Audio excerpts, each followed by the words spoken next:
Bonjour tout le monde! Donc aujourd'hui, on va faire le cours 4 du chapitre 1. Donc le cours 4, c'est une mise en contexte. Donc on va y aller ici. Cours 4, c'est ici. Donc on a vu les propriétés des fonctions. Maintenant, on va voir avec le contexte qu'est-ce que ça veut dire et pourquoi qu'on les utilise. Donc on dit que c'est exactement ce qui est écrit ici. On va regarder le graphique qui est ici. Donc, ce graphique-là, on a nos deux axes. Donc, l'axe des X qui est le temps écoulé en années et Y qui est la valeur. Donc, la valeur monétaire là, en dollars. Et si on regarde, on dit que le graphique représente la variation de la valeur d'une action dans une compagnie, là, Cosmo World. Donc, si je regarde ici, on voit qu'en 1980, elle valait 6 $. Durant, entre 80 et 81, elle a diminué. En 81, elle était rendue à 5 $. Elle a resté à 5 $ jusqu'à 1983. Ensuite de ça, elle a augmenté entre 83 et 84. Elle a augmenté jusqu'à 10 $. Entre 84 et 87, elle a diminué jusqu'à 2 $. Donc, elle a diminué de 8 $. Et finalement, elle a remonté en 1987 jusqu'à 1990. Elle a passé de 2 $ jusqu'à 7 $. Donc, quand on regarde ça, on a comme l'histoire de cette action-là qui a augmenté et diminué au fil des ans. Et là, on va aller regarder le domaine. Donc, mathématiquement, le domaine, c'est l'axe des X. Donc, le plus à gauche jusqu'au plus à droite. Bien, ça veut dire de 1980 jusqu'à 1990. Donc, mathématiquement, on écrit ça. Voilà ici. Un petit crayon. Donc, on dit que X est élément, et là, j'ai mon crochet 1980 jusqu'à 1990. Et là, on te dit, explique ce qu'il représente. Donc, ce qu'il représente, bien, c'est les années. Donc, là, avec une phrase qui explique mieux, ben, c'est les données qui ont été recueillies de 1980 jusqu'à 1990. Donc, ici, on écrirait les données ont été recueillies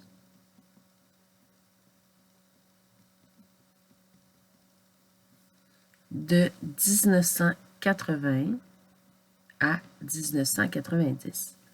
On aurait pu prendre recueillir les données de 1970 jusqu'à 1990. Là. Ici, on a choisi, dans le fond, le graphique est choisi pour analyser de 1980 à 1990. Ensuite, on a les extrémums. Donc, les extrémums, on se rappelle que c'est le minimum et le maximum, et ça correspond à l'axe des X. Donc, pas oublier que chacun des mots que vous avez vus des propriétés est associé à un axe, soit l'axe des X, soit l'axe des Y. C'est vraiment important de le savoir. C'est quel axe qu'on doit observer. Donc, les extrémums, c'est le minimum et le maximum, et ça va être l'axe des Y. Donc, je vais commencer avec aller les écrire mathématiquement. Donc, le minimum pour Y. Si je regarde, c'est quoi le plus bas? Si je regarde sur mon axe ici, c'est quoi le plus haut? Bien, le plus haut, c'est 10 et le plus bas, c'est 2. Donc, 2 $ qui a été au plus bas et 10 $ qui a été au plus haut. Donc, minimum 2, et je peux mettre mes unités. Et maximum, Y égale à 10 $. Qu'est-ce que ça représente? Bien, ici, c'est la valeur de l'action. Donc, ça représente la valeur de l'action qui a été au minimum et au maximum. Donc, la valeur de l'action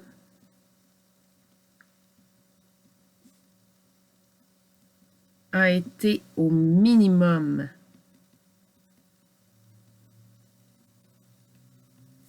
et au maximum Ça peut servir aussi, là, si on pense à des actions, quelqu'un qui voudrait acheter ces actions-là pourrait se demander, ben, ça a été quoi sa plus grosse valeur de cette action-là, puis ça a été quoi sa plus petite, pour voir s'il fait un bon achat ou non. Ensuite de ça, là, on va naviguer entre les questions en haut ici et les questions en bas, pardon, et le graphique qui est juste en haut. Donc, que se passe-t-il entre 1981 et 1983? Donc, ce que je suis intéressée à savoir, c'est la petite section entre 81, qui est ici, entre les deux, et 83. Donc, je vais aller dessiner. Et voilà, cette section-là ici, on veut savoir qu'est-ce qui se passe. Donc, on voit que c'est une ligne horizontale. Une ligne horizontale, ça veut dire que c'est constant, comme la fonction constante. Donc, ici, j'ai 5 en 1981, 5 en 1982, 5 en 1983. Donc, la valeur de l'action, elle a été constante. Ça a été la même chose tout le long. Donc, c'est ce qu'on va écrire. La valeur de l'action a été constante à 5 $. Ensuite, on demande, explique pourquoi cette fonction est toujours positive. Donc, positive, on se rappelle que comment on déterminait ça, c'était avec notre truc, c'était le niveau de la mer. Donc, le niveau de la mer est à 0. C'est vraiment qu'est-ce qui est au-dessus de l'axe des X et qu'est-ce qui est en bas de l'axe des X. Donc, ici, la valeur, est-ce qu'elle tombe dans le négatif? Parce qu'ici, on a 1 $, 2 $, mais on aurait pu avoir moins 1 $, moins 2 $. Donc, est-ce qu'elle tombe dans le négatif? Non. Donc, pourquoi est-ce qu'elle est toujours positive? Parce que la valeur de l'action ne peut pas être inférieure à 0. Donc, ici, on ne peut pas avoir une dette. Parce que la valeur de l'action ne peut pas être inférieure à 0.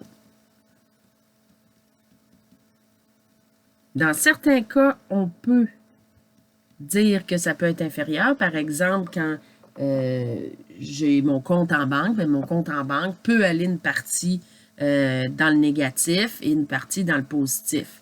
Donc, c'est ici, la valeur de l'action, bien, au pire, l'action vaut 0. Elle ne vaut plus rien, mais elle ne peut pas être inférieure à 0. Détermine les intervalles de décroissance et explique ce qu'ils représentent. On va aller voir notre graphique. Les intervalles de décroissance. Donc, on va aller voir ça.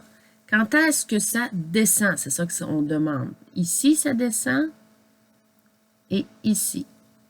Donc, qu'est-ce que ça veut dire? Bien, ça veut dire que la valeur de l'action diminue. Elle était à 6 $, elle diminue à 5. Elle était à 10 $, elle diminue à 2. Donc, j'ai deux intervalles. On va aller écrire ça.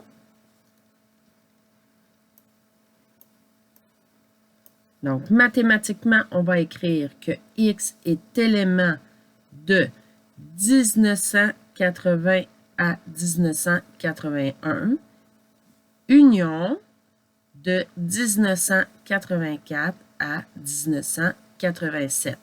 Donc, c'est vraiment c'est sur le X qu'on va regarder la décroissance. Donc, c'est cette section-là qu'elle est décroissante. Et qu'est-ce que ça veut dire? Bien, c'est les moments, donc les années, où la valeur de l'action a baissé.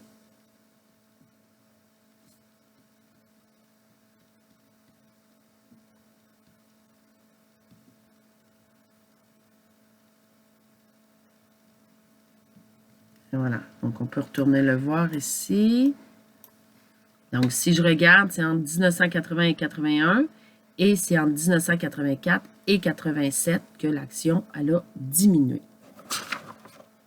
Donc, vous avez à la page suivante les exercices à faire. Donc, le cours était très court et on a vraiment sélectionné des numéros.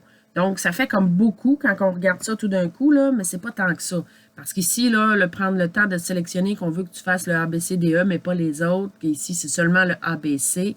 Donc, ici, le 11, le FGHI. Et attention, au prochain cours, tu as ton premier mini-test. Okay? Donc, les mini-tests, j'ai dit qu'ils ne comptaient pas au bulletin. Par contre, les mini-tests, je m'en sers pour voir quels résultats tu as obtenus et voir si ça va bien. Et je peux communiquer avec les parents aussi pour dire que tu es en échec, par exemple, sur un mini-test, que tes devoirs n'étaient pas faits. Donc, prends le temps de bien faire tes exercices et si tu as des questions, note les numéros et fais-moi le savoir dans le canal Questions du chapitre 1. Merci!